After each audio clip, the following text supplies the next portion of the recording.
So today I want to talk about contextual coping, and this came out of my PhD studies, where I realised that the way that people were telling me that they managed to live their lives didn't follow the rules. And so I was trying to understand how they were using these strategies that I'd always learned weren't right. They weren't proper ones. So I had a long think about it, and I come up with this kind of explanation. So I'll just go and share my presentation. And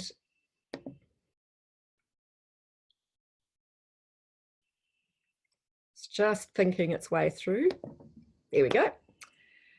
So contextual coping, what do I mean by that? This is what I'm going to cover. I'll just talk a little bit about some definitions, and then something about the traditional views of coping, the way that we've thought about coping in persistent pain management for a long time, and then talk about some of the contextual factors that people in their lives live with, and then ask the question, what do people want from coping?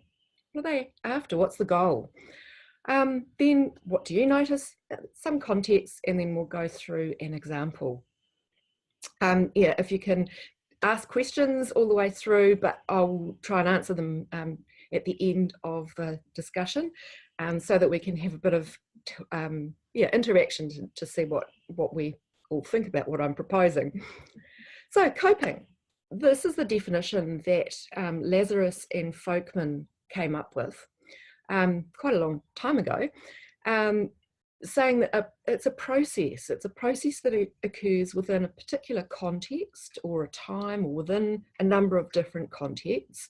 And they define it as the series of appraisals and actions that people take to influence either the relationship between themselves and their environment. Can I make myself be able to do more or less? Can I mitigate this problem, and so I can do what I need to do? Or to regulate the emotional distress that is associated with being in that place at that time. And I think that's a really interesting definition, as you'll see in a minute. One of the points that they particularly made was that they said to consider any strategy without also considering its purpose or its context risks confusion. I'd like you to keep that in mind, because that was in 1987, and coping has been talked about a great deal right throughout the 70s, 80s, 90s and now, but we often think about things like rest or medication or activity management without considering why am I using it and what's its context. So here are our traditional views of coping and pain management, and this is fairly old research. In fact, there hasn't been a lot of more recent research covering classifications of coping. It's been a little bit of the black box of what goes inside a pain management program, but not so much analysing the way that coping strategies are used. People are starting to delve much more into specific strategies. But in 1991, Jensen, Turner, Romano and Caroli looked at a range of strategies that people report using, and found that they divided them into active strategies, things like exercise, moderating activities, perhaps ignoring activity or ignoring pain, and passive strategies, things like resting and taking medication. Active, I'm doing something. Passive, I'm stopping doing something, or I'm avoiding the pain. In 1999, Boothby, Thorne, Stroud and Jensen said that these strategies, praying, hoping, pain contingent rest, guarding and using sedative hypnotic medications, were maladaptive strategies. These were things that were unhelpful. And all the measures that are used, for example, the chronic pain coping inventory and the Vanderbilt pain management inventory, ask people to rate the frequency of the coping strategy use.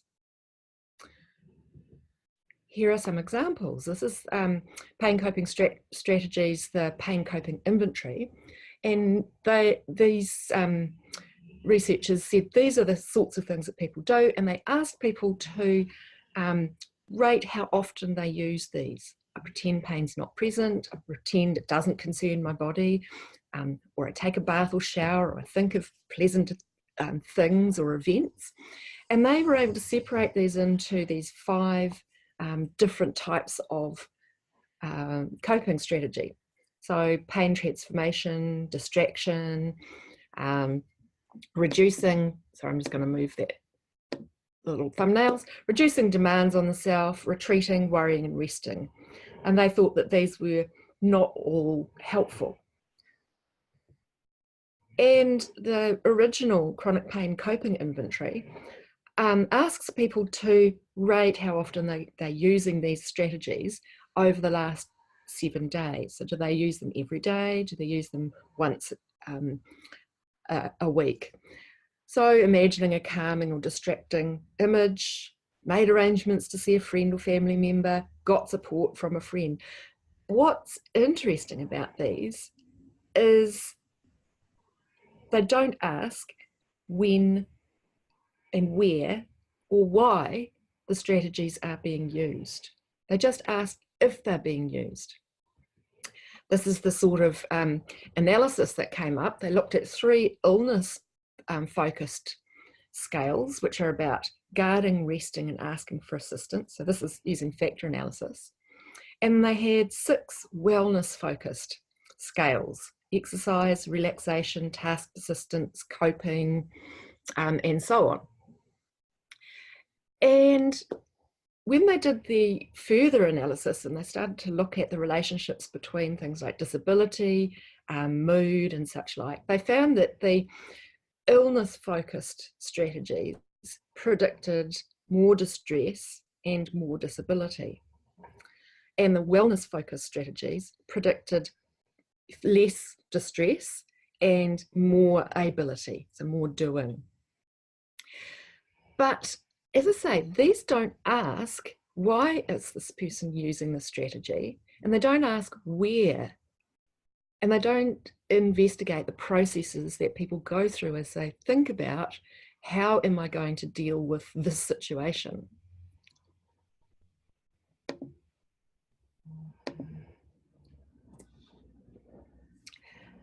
So this is the analysis from 1996 showing the active and passive coping strategies.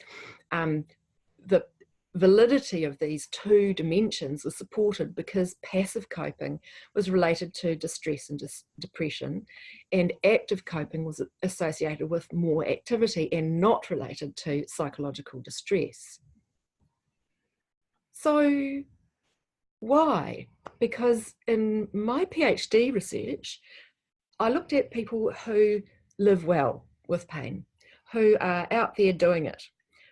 They're saying, despite my pain, I am living well, I'm able to do what I need to do and want to do. And yes, I've got pain, but I'm finding ways to live despite it.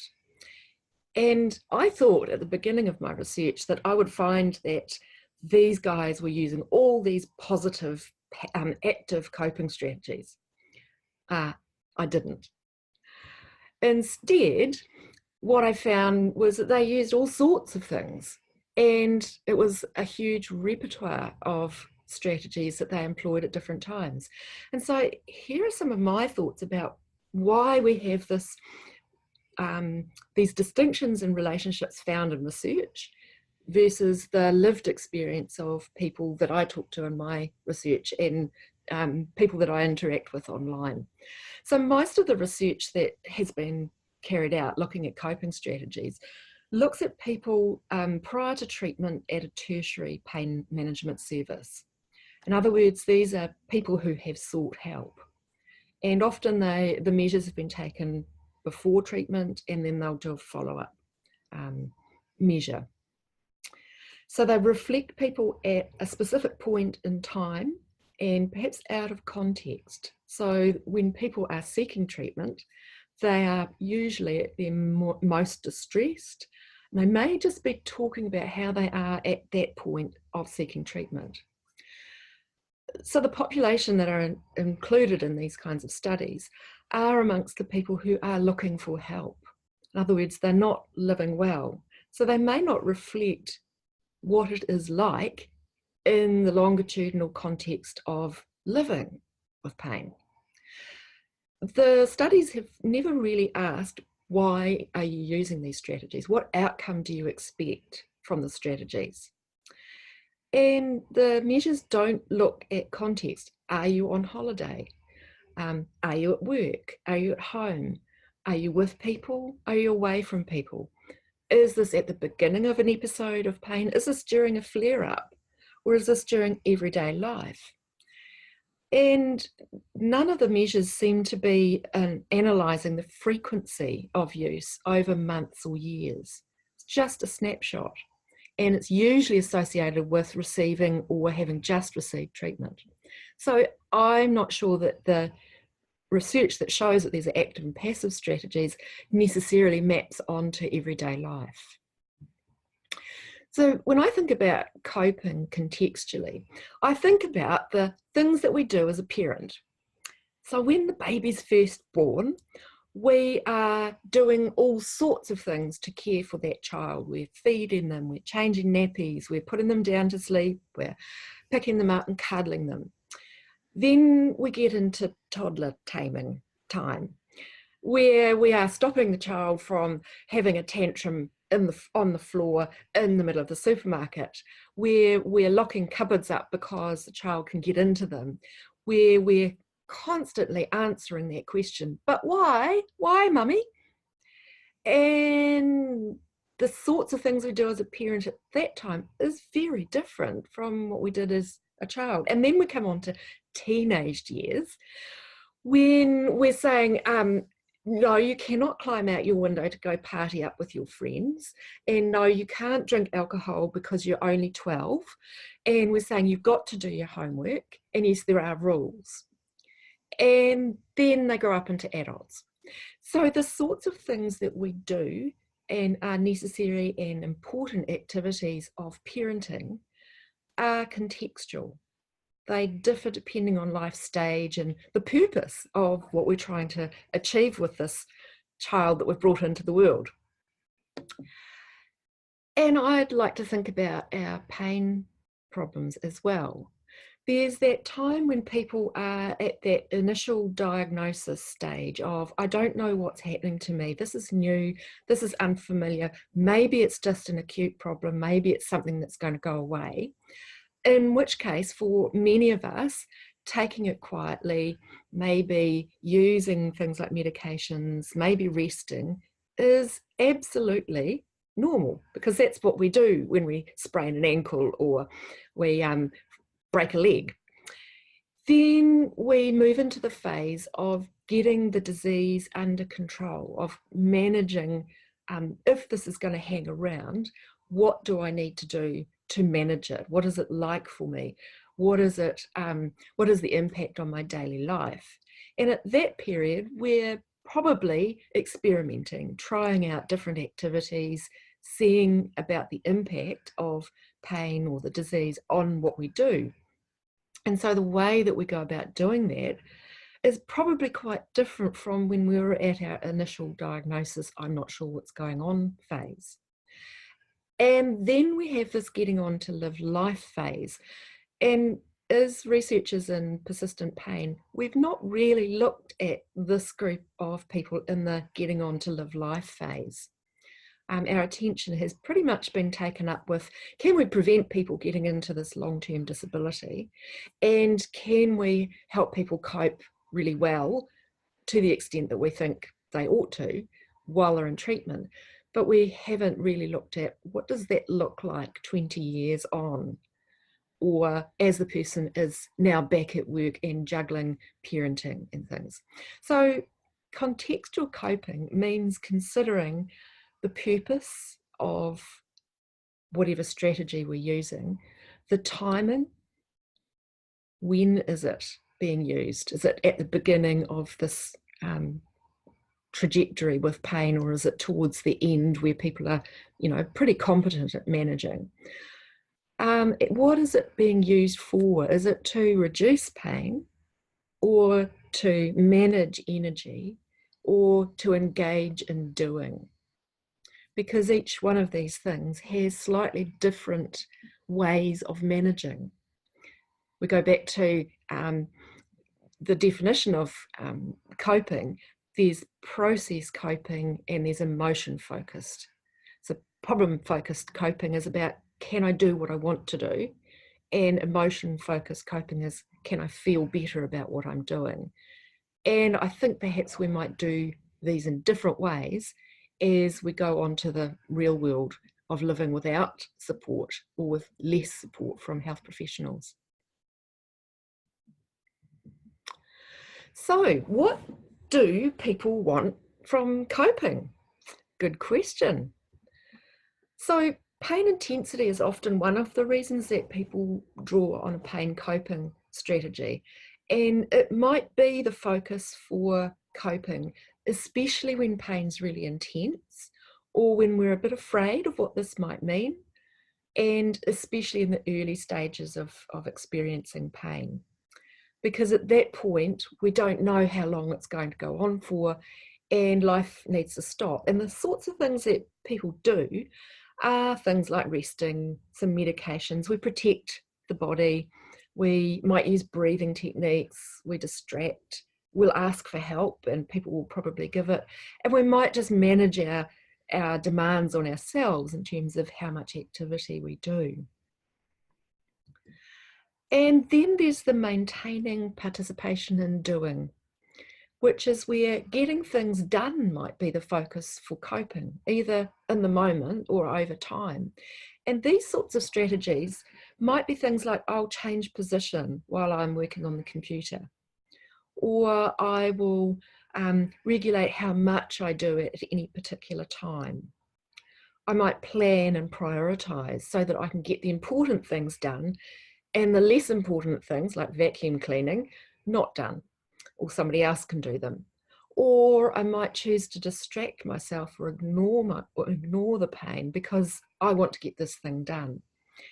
And it's okay sometimes to say, we're in the middle of this, can you prepare the veggies for me for tea? So asking people to help is okay. And sometimes we say, well, I've been working really hard in the garden and I'm a bit sore, so I'll take an anti-inflammatory. That's normal. So do you notice anything odd about that list of coping strategies? That's not my dog. My dog's bigger than that. In the two bunches, there are similarities. There are strategies that do both. And we may think that as health professionals, our goal is to try and help people do more. But if you look at activity pacing, it's also can be used to reduce pain intensity. Doesn't have to be. We can use distraction to reduce pain, to not be aware of pain, but also to focus on getting the job done. Same strategy, but different purpose. We can use asking for help because we want to not have to do something because it hurts too much, but we can also ask people to help so we can get the job done. So what that means for me is that strategies in themselves don't have any particular value. They don't mean anything. It's how we use them that matters. So here are some questions, because I don't have many answers. And so I am asking about some context. What strategies do we think might be useful early in the pain journey? So when we're in an acute or subacute phase, there might be some things that we do at that point that we might not do 12 months down the track. And how might these differ? Some strategies are really easily applied at home. It's reasonably easy to do a deep relaxation at home It's reasonably easy to pace and break up a task at home, but it's a whole lot less easy to do that at work. There are differences in our priorities at the beginning of the week and perhaps towards the end, and the priorities we have in the weekend versus what we need to get done during the week. And question, do you factor these things in your choice of strategy? And we don't know this information. Do you factor the people around you? Do you factor the goals for the day? Do you factor your confidence to use a particular strategy? Coping and learning coping strategies is actually quite complex. As Mae West said, it's not what I do, but the way that I do it. It's not what I say, but the way that I say it. And it's what gets results. At least that's the findings I got from my research. So let's have a look at activity pacing. Activity pacing can mean breaking a task down into smaller chunks, leaving a break in between each chunk of activity. That's one definition. Another definition is doing a consistent amount each day, irrespective of pain intensity, time contingent or activity quota. It can also be interpreted as working within the envelope of energy or pain that's available for the day. This is the basis of the spoon theory. I've got 5 spoons to last me for the day. I've got to think about how I spend those spoons. And then the last type of definition, is not exhaustive by any means, is about alternating between tasks of various types to avoid overloading a type of movement. So let's have a think about applying these in different settings. When might breaking a task down into smaller chunks with a break in between be useful? Well, driving on a long distance. We might just drive to a destination, stop, take a walk around, then get back in the car and drive a bit further. Potting out plants, we might say, oh, my knees hurt, so I'll do half this row of seedlings and then I'll get up and stretch and walk around, and then I'll go back to it. Cleaning up the house, we might just do, I'll do the kids' bedroom first. And I do vividly remember saying to my daughter at one point, we'll pick up all the pink things first, because everything almost was pink. And then everything else that was left was easy for me to pick up. And things like mowing the lawns, we might just do the front lawn and not the back lawn, and we might do the back lawns later. But can we do this in a production line? Is it possible when we've got a conveyor belt coming past us and we've got the same movement or same activity to do throughout an 8 to 10 hour day? What about this? This is doing a consistent amount irrespective of pain intensity, and this is using the time contingent or activity quota approach to coping, to pacing. So we might do this when we're trying to build up some energy to run or to walk, to extend our capabilities. We might do this when we're at work, to say, I'm going to go to work every day, irrespective of how I'm feeling, and perhaps in a return to work setting where we're saying, I'm going to help you build up your tolerance to returning to work. And perhaps with children, where we know that we've got to do this every day, so we plan out how we're going to manage getting the kids up, dressed, off to school every day. But does it work when we've got a 4-year-old's birthday party that afternoon? Can we say, I'm sorry, stop, I'm going to pace now. We'll just stop the party for half an hour while I pace. I don't think so. Or you'll have tears before bedtime. And what about this? This is the alternating between different tasks to avoid overloading any one kind of movement.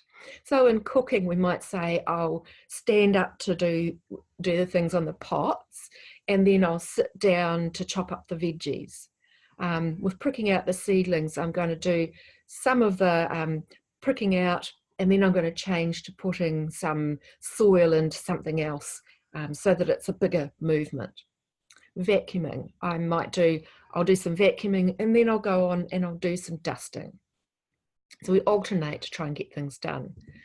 But again, does that work when you're on a freezing work chain, where you have one movement and the chain is going to go past you anyway?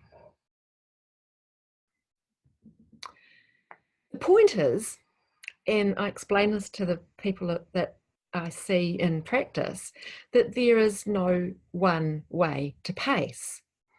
And the reason I have the Chinese finger trap there is that when I give the finger trap to people at the beginning of the program, and I say, right, put your fingers in and let's get out of this trap. And of course, our instinct is to pull, and with a Chinese finger trap, that just traps you more tightly. So to get out of a trap, we have to push in and wiggle. And so I think there's a way that we can use coping strategies as a way of finding wiggle room, to show that there are different ways of using strategies for different purposes, and that no single purpose and no single strategy will work in every context.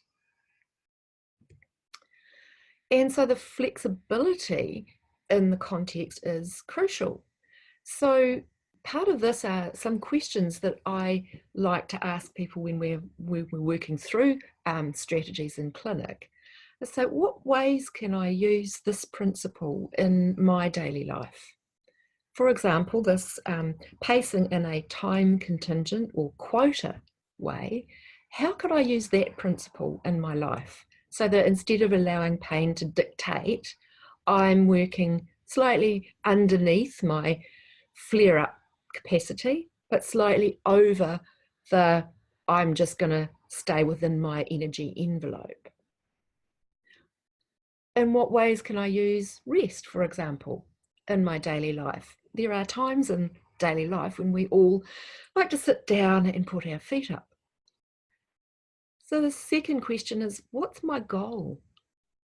Why am I trying to use this strategy? And how many other strategies are there that I could use to achieve this goal? What ways can I use to help me do what's important in my life? And that importance is not just in the here and now, but also the longer term importance. And so drawing from acceptance and commitment therapy, thinking about, in my next step, will what I do take me closer to living the life I want to being the person I want to be, or will it take me further away from being the kind of person that I want to be? To that end, I ask people to think about what might be the short-term effect of using this approach. But I've got to pair that with what might be the long-term effect of using this approach, so that people can think about the short-term effect of resting is to reduce pain.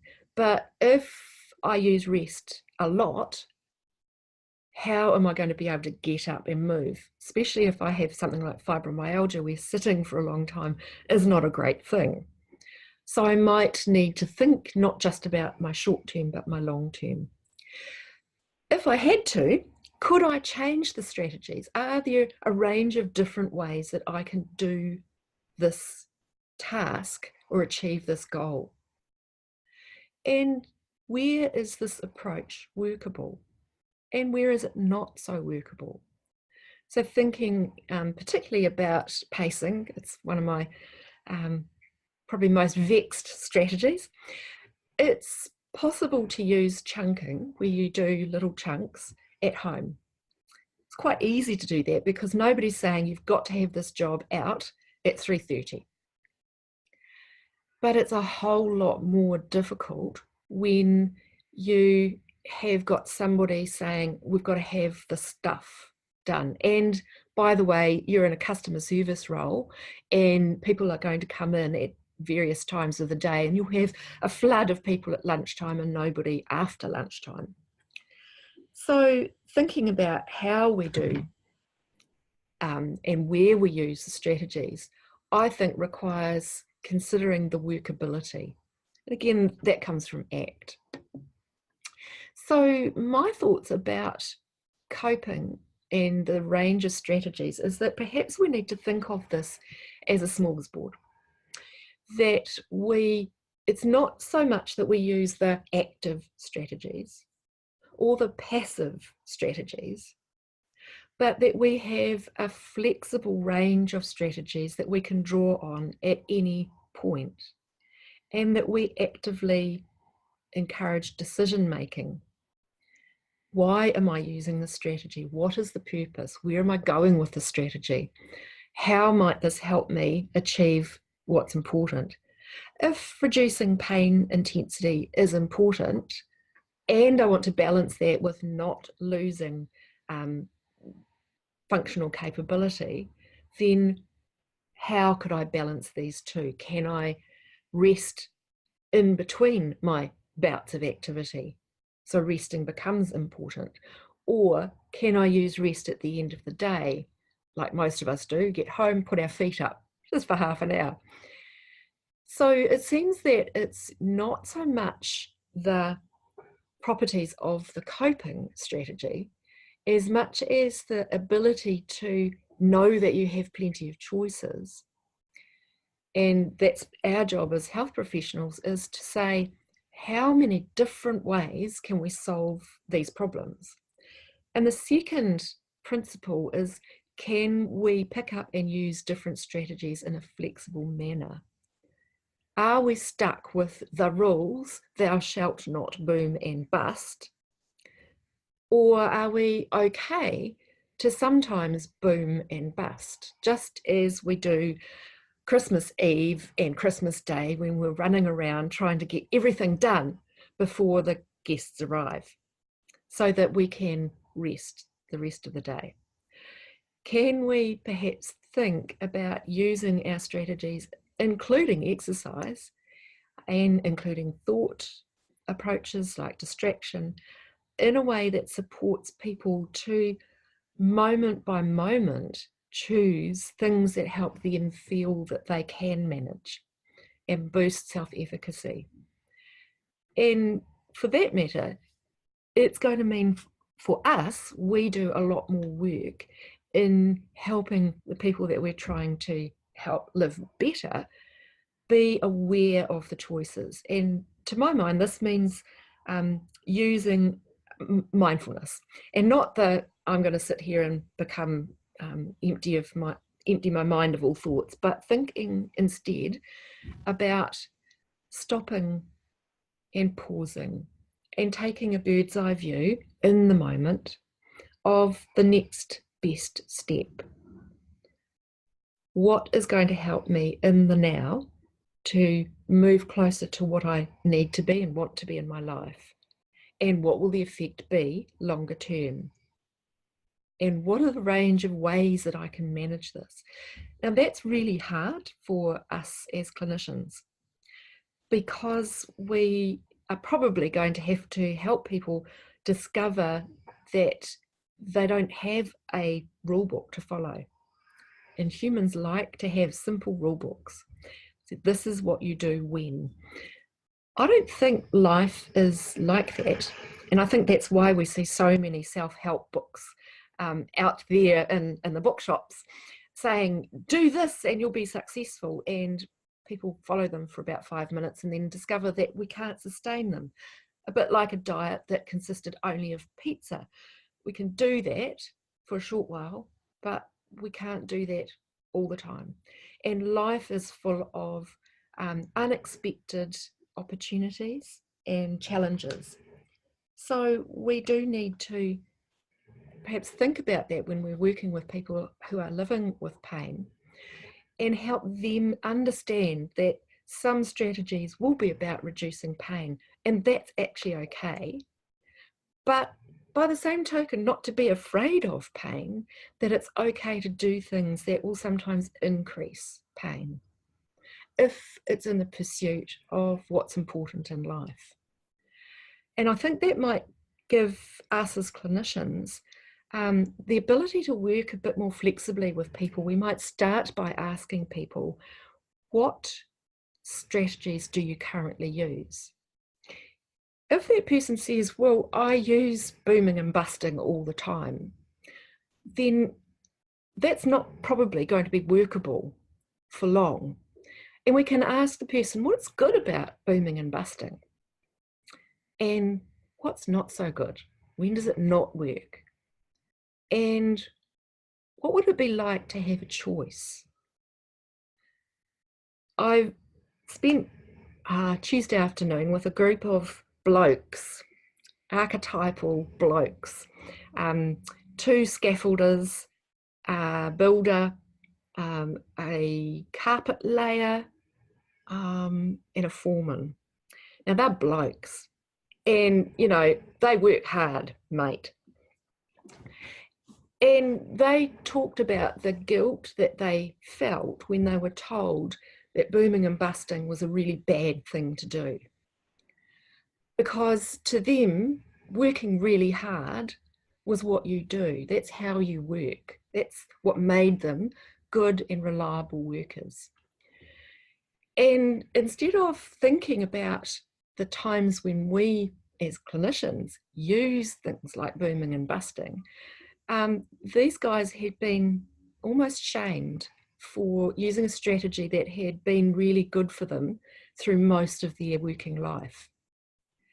So we talked, as I just did, about the good aspects of booming and busting and the times when it might be useful. But then we talked about what's it like when you're in the bust phase and how workable is that? And are there times when you might choose to do an alternative strategy? So what I'm hoping I'm demonstrating to these guys is that there are no rules. Instead, there are principles about thinking before doing, of recognizing that we do have a choice, of having a range of different things that we can apply at any one time, and of the individual choosing the ways that are going to help them be the person that they want to be. One of the participants in my PhD study was self-employed, and I've been a return to work vocational OT for a long time, saying that, you know, you shouldn't be self-employed as, you know, it's probably not the best option because you really do have to push to do things at the time that the customers are wanting them. And this woman said to me that she chose to be self-employed, and she chose to use planning and booming and busting as her primary coping strategies. She said, I feel better in sort of later morning. She has RA. And so I plan for seeing people later in the morning because I'm up and about. First thing in the morning, I'll ask people to reschedule. I'll talk to other people and get them to do things for me. Then she would work in the afternoon doing some of the things that she could do with more mobility, and then she'd rest, and then she'd rush around doing dinner. So what she was doing was using her body's capabilities and her strengths to remain being a parent and to be self-employed. And yet, technically, if we looked at her completing one of these pain inventories, she would show up as somebody who was using all the wrong strategies, a passive coper. And yet she said, I'm living really well. I feel good. I'm self-employed. I started that since I got my pain, and I'm feeling like I'm in charge. I thought that was a really lovely illustration of the fact that when we judge somebody's use of strategies according to a measure, we may not be, because the measures don't, taking into account this person's individual and unique circumstances.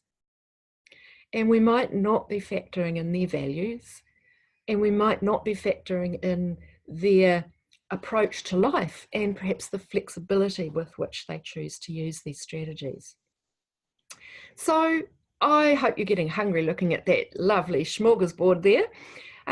I think of pain management coping strategies as a smorgasbord, that we all have these strategies out there.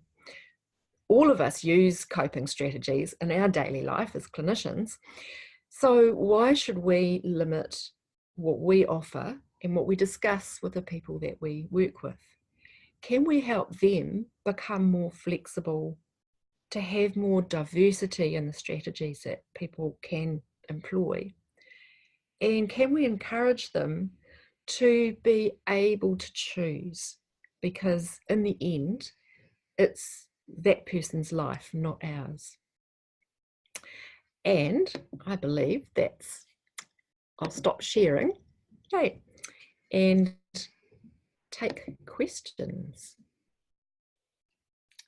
Thanks so much, Bronnie. That was fascinating. Thank you. Yeah, we'll take questions now. People can either raise their hand and ask the question verbally, or if you want to type one into the Q&A, we can do that. So we'll just wait a few moments. Do you boom and bust, Jen? Do I? Yeah. I certainly do.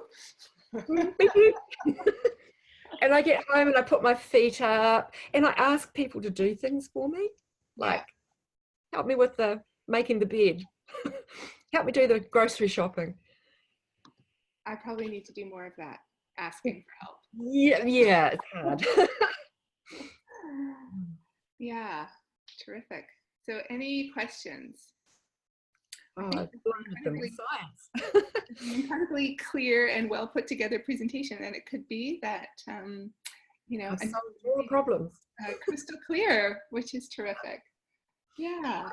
I just think it's interesting that the literature on coping, there hasn't been, as far as I can find, a systematic review of coping strategies and their use for a while. And we still consider pain management programs to be the black box, and we don't know what goes inside those programs. And yet we still have this idea that there are particular ways of coping that are good, because even though active and passive doesn't necessarily mean good or bad, it actually feels like good or bad. Right, and we tend to associate passive as not good. Not good. Yeah. Okay, I've got a couple of questions here, Bronnie. Julie, thanks for your question. Julie's asking, what's the best way to get a client to buy in to change their habits and apply energy conservations and activity pacing principles?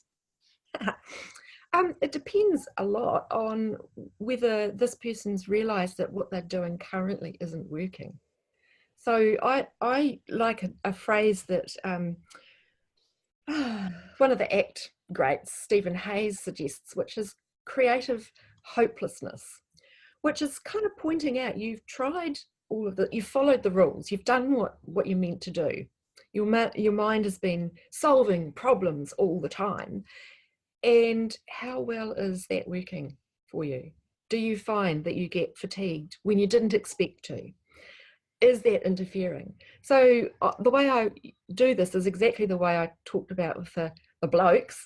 What was good about doing things the way that you're currently doing it, and what's not so good? So that the person then can say, oh, I didn't realize that the not so good was actually something I can choose. And then I wrap it up with the motivational interviewing phrase, and where does that leave you? Which is so good, I can hand that back. So that we can together say, I wonder if there's a different way. I wonder if we could try something that's a new way of doing it. Would you be happy to experiment with it? And I do that as an experimental thing, because I have to remember that this is not my life. This is somebody's life that we're tutoring with. And that if they find that the energy conservation just doesn't fit with who they are, and it's not creating issues for them, then we don't have the right to say, you need to change. But we do have the right to say, if you keep doing this, this is the probable outcome, and our research shows this. I just don't think we've got that evidence at this point to say that you must do energy conservation. We just don't have that. So it's a trying, experimenting, and asking the person to reflect and having a go at playing with a new approach. And can I ask, Bronnie, so when people hear this reaction from you, which they probably aren't getting from other providers, what do you observe? What do people do? There's that guilty chuckle that the boys do, because I'm just thinking of this group because I've just taken it, and they'd all talked about the guilt that they felt when they went out. One of them, there's always a motorcyclist. He went out for a long ride on his motorbike, and I said, well, was it worth it? And he said, oh yeah. And just that realization that it's not a bad thing to choose if you're not afraid of your pain. And I think what that does for me is it helps people shift away from being scared that pain control is the goal. Instead, doing and being is the goal, and pain happens to be there. So I think some of the strategies that we have used in the past, particularly around pacing, where we're trying to avoid a flare-up, is teaching people to be scared that if we have a variation in pain, that's not a good thing. But pain fluctuations occur all the time. They occur for lots of different reasons, and often not because of the way we've gone about an activity. And so we might be inadvertently teaching people to monitor and track pain intensity, and to say, oh, I must not get it too high. And that could be reducing a person's flexibility in life. And it might also reduce their willingness to do things that are tough, like progressively increasing activities. So yeah, these guys thought it was liberating. That's great. Thank you. Okay, we have a few ideas here, questions. Okay, Sue. Hi, Sue. Thanks for joining. Sue Schellink. She says, hi, Bronnie. Great talk. I loved how you talked about the when of coping. We are good at the why and how, but in my experience, it's the when that can determine the effectiveness of the technique. Can you comment with your thoughts? Yeah, I mean, let's think of the micro at the moment. So I'm thinking of the day, because when we're thinking about coping strategies, particularly energy related ones, we're often thinking about the week, but think about the day as well. And in the day, when I wake up, I'm a bit cranky. I have a large, you will see, large cup of coffee. Jen's laughing. And I'm a little slow to think, so I prefer not to be around people first thing in the morning. And that is a coping strategy that I use then. But if I use that all day, I'm probably not going to be the world's most engaging person. I'm probably going to get bored. So coping for me first thing in the morning is keeping quiet. Do not get between me and my coffee. In the afternoon, I'm a bit more gregarious and I'm a bit more outgoing. And so time of day can be when I'm using different strategies.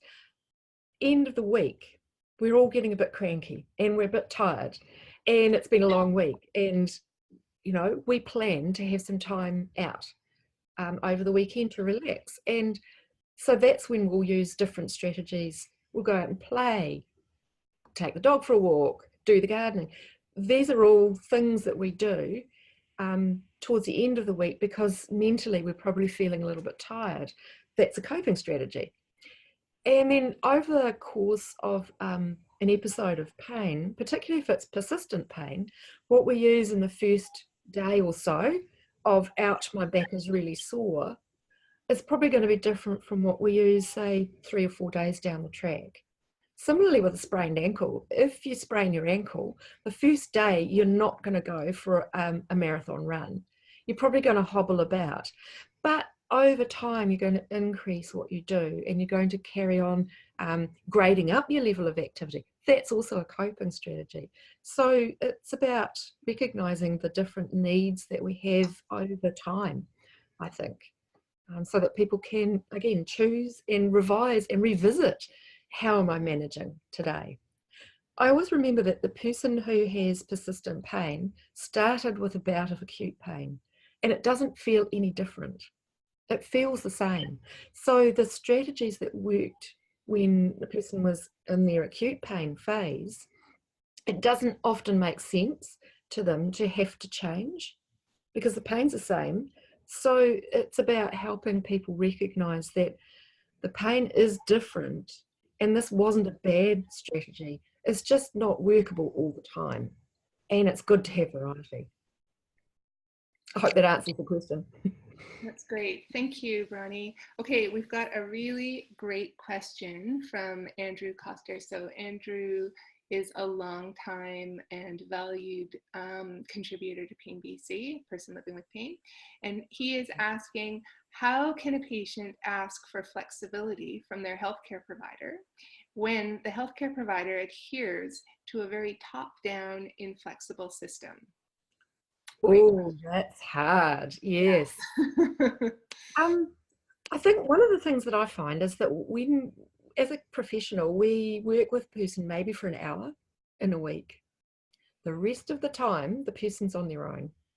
And so what I say, let's try and experiment with together in that hour, including these exercises and this approach to activity, that person is either going to choose to follow what I suggest or not. And my belief is that people do what they want when they're not with me.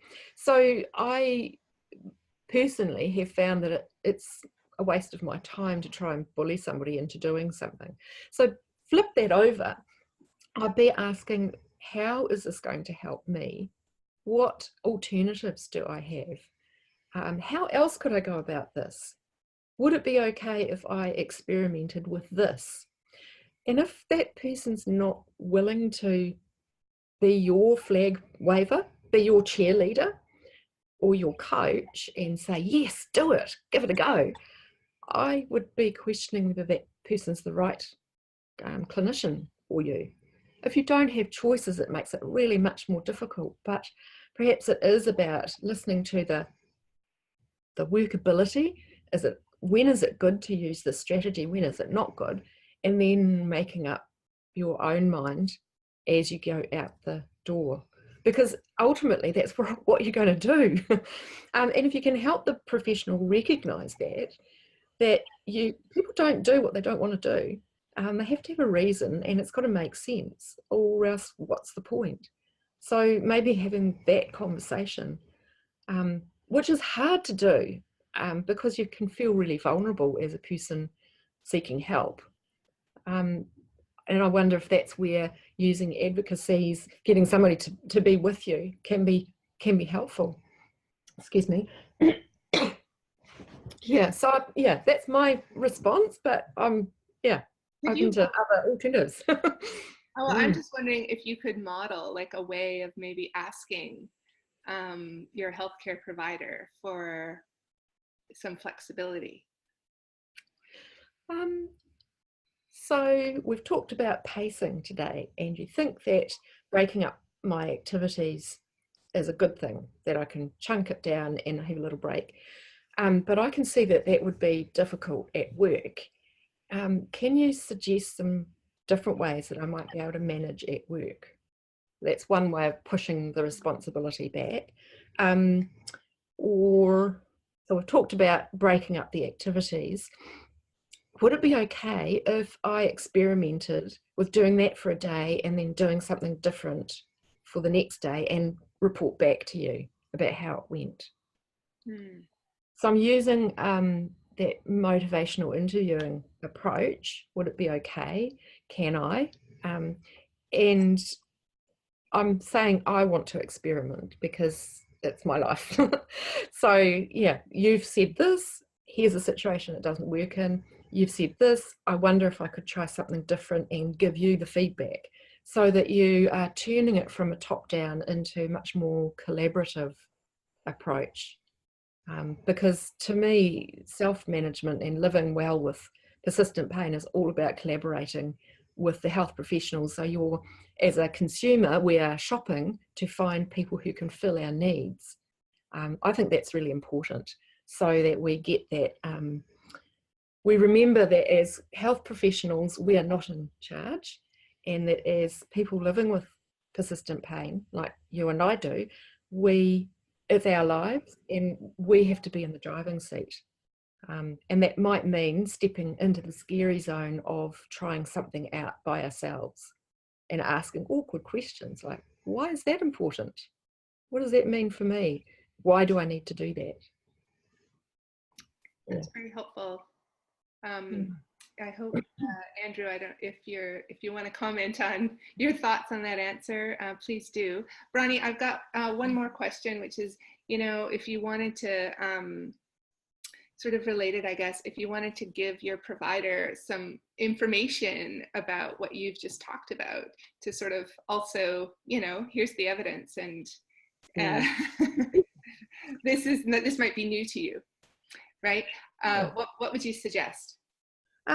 Well, I think probably the work that has been done with acceptance and commitment therapy, with researchers like Kevin Vowles and Lance McCracken, have really shown that the flexible persistence is the way to go. As I say, there has not been very much research looking at specific coping strategies and how they're used in context. And I see that as a really big gap in the literature. It's also really hard to study because we probably need to use our phone apps and record our decision making as people living with pain. Is that what strategy am I using, when, where, and why? And that's labour intensive and quite hard to do. But it's not something we shouldn't aim for. But I think that probably the ACT approach is the most flexible that I can think of, because it's constantly asking, how workable is this in the context of your values, of your life, of what you want to achieve and what you want to do and who you want to be. The bit that I've added is that we also need to think about not just the short-term choices, but the longer-term choices as well, the implications. So if we think that resting is really helpful, the thing is, if that's all we do, we're probably not going to be very capable over time. So that's probably where I leave it at this stage. I don't think there's anything specific showing that if you use more strategies, that it's the best thing. It's just there's a little bit of research there. Well, that is brilliant. Thank you so much, Bronnie. We're at time now, so I just want to thank you again for waking up early and joining us from New Zealand, and particularly, it's not your best time of the day. We really appreciate that, and it's just fantastic to hear from you. And Andrew has commented that it was very helpful, and he commented to say that you hit the nail on the head when you said it's our lives and it's our journey. And you offered a smart, strategic way to turn the issue of flexibility back to the healthcare provider. So thank you very much. Thank you. That's great. Lovely to connect with you and see you. And thanks again. You're most welcome.